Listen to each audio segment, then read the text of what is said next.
بسم اللہ الرحمن الرحیم۔ السلام علیکم دوستو، یہ کہانی ایک چھوٹے سے گاؤں کے دو نوجوانوں کی ہے جن کی محبت نے نہ صرف ان کے دلوں کو جیتا بلکہ پورے گاؤں کو بھی متاثر کیا۔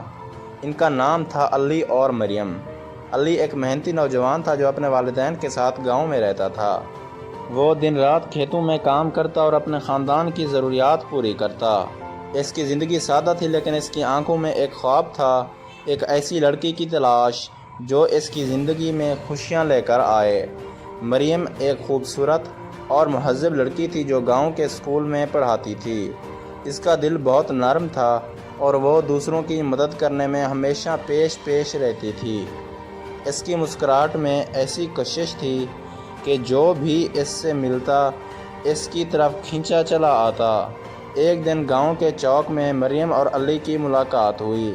علی کو مریم پہلی بار نظر آئی تھی اور وہ اس کی مسکراہٹ سے اس قدر متاثر ہوا کہ اس کی نظریں اس سے ہٹنا مشکل ہو گئیں۔ مریم بھی علی کی آنکھوں میں کچھ خاص بات محسوس کرنے لگی، لیکن وہ اپنی زندگی کی سادگی اور روزمرہ کے کاموں میں اتنی مصروف تھی کہ وہ علی سے زیادہ بات نہ کر سکی۔ مگر علی نے فیصلہ کیا کہ وہ مریم سے بات کرے گا اور اسے بتائے گا کہ وہ اس سے کتنی محبت کرتا ہے۔ اس نے ایک دن ہمت جمع کی اور مریم کے پاس جا پہنچا۔ اس کے ہاتھ میں ایک خوبصورت پھول تھا جو اس نے گاؤں کے باغ سے چنا تھا۔ علی نے نرم لہجے میں کہا، مریم، میں تمہیں اپنے دل کی بات بتانے آیا ہوں۔ میری زندگی تمہاری مسکراہٹ سے روشن ہوئی ہے۔ کیا تم میرے ساتھ زندگی گزارنے کے لیے تیار ہو؟ مریم نے علی کی باتیں سن کر سر جھکایا اور آہستہ سے کہا، علی، میں تمہاری محبت کو سمجھتی ہوں، لیکن میں یہ بھی جانتی ہوں کہ زندگی کے راستے آسان نہیں ہوتے۔ ہمیں اپنی محبت کو صرف الفاظ سے نہیں بلکہ عمل سے ثابت کرنا ہوگا۔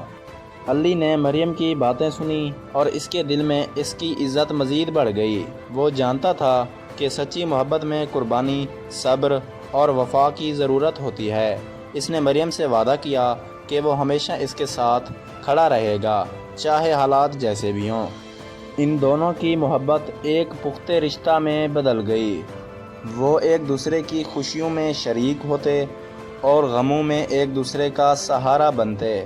مریم نے علی کے ساتھ مل کر گاؤں میں ایک اسکول قائم کیا تاکہ بچوں کو اچھی تعلیم مل سکے۔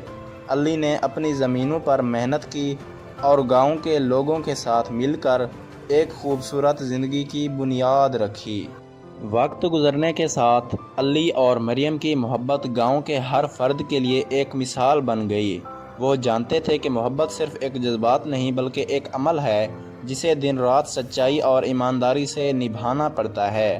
ان کی کہانی آج بھی گاؤں میں سنائی جاتی ہے اور لوگ انہیں سچی محبت کی مثال کے طور پر یاد رکھتے ہیں۔ یہ کہانی ہمیں سکھاتی ہے کہ سچی محبت میں صرف خوبصورتی اور الفاظ نہیں ہوتے بلکہ اس میں سمجھداری، قربانی اور ایک دوسرے کی عزت بھی ہوتی ہے۔ مزید ایسی کہانیوں کے لیے میرے چینل کو لازمی لائک اور سبسکرائب کریں اور ساتھ میں دیے گئے گھنٹی کے نشان کو دبانا نہ بھولیں اور کامنٹ میں بتائیں یہ کہانی آپ کو کیسی لگی۔ شکریہ دوستو۔